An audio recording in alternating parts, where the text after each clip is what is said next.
So to get access to the top of the machine to do any maintenance upstairs, swing the ladder out and make sure that the ladder is in the correct position and locked in before you climb up. When you climb up the top, you do have the air filter.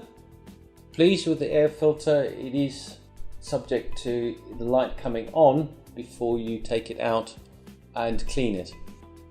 With the air filter, it is recommended only to remove and replace the air filter only when the light comes on the dash. If you do want to clean it out, don't use air pressure, only tap it out gently.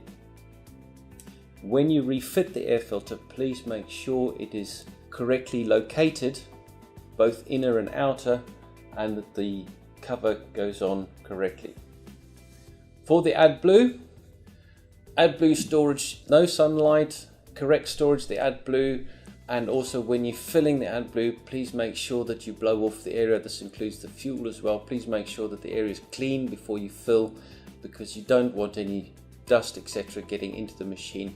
There is the breather pipe, so around the breather pipe here, just a good idea to always just make sure to blow it off, keep the area clean. This goes for the rest of the combine as well, blow it off.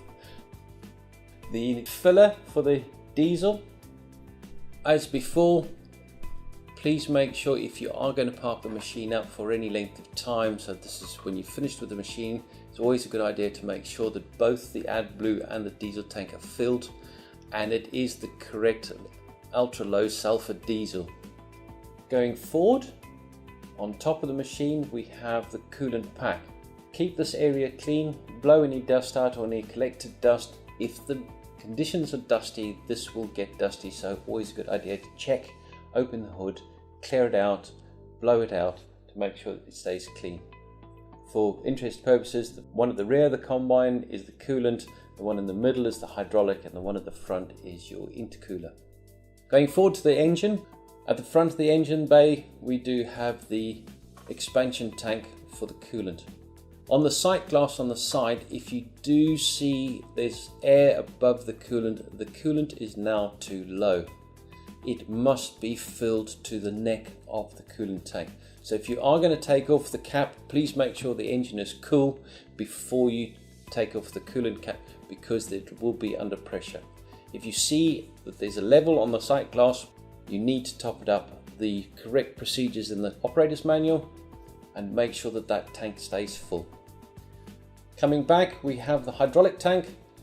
The same with the hydraulic tank. To check the level, please make sure that all the feeder housing, the grain tank and loading tube, etc. in the correct place, so that the hydraulic tank is in the oil level is correct. Same for the engine. This engine that I'm showing you here is an MAN engine, so if you have a Mercedes, you may have the dipstick in a different place, but for all of these engines, please make sure that the oil level is not over the full mark, it is the correct level. The type of oil that you need for your engine must be the type of oil specified in your operator's manual. So between the two levels, but neither below the low mark or above the high mark.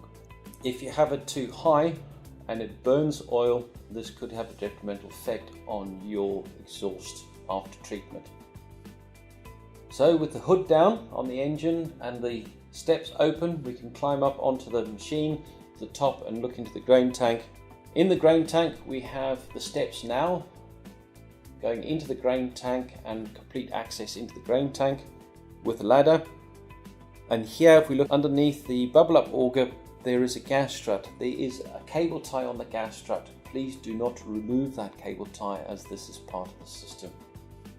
Inside the grain tank, obviously just be aware there's obviously some sharp edges. If you do need to, there is the front panels inside the grain tank. Gain access to the rear of the engine to blow the engine off if you need to, around the back there, and get in right in underneath the engine if need be. On the front of the grain tank, you've obviously got the screen where you can see through, so this window you can still gain access to clean between the grain tank window and the cab window. Here we have the after treatment for the engine. This one I'm showing here is the one for the MAN, but it's always a good idea to make sure that the underside of the after treatment is clean always a good idea to blow any excess dust away from this area and along the side and underneath.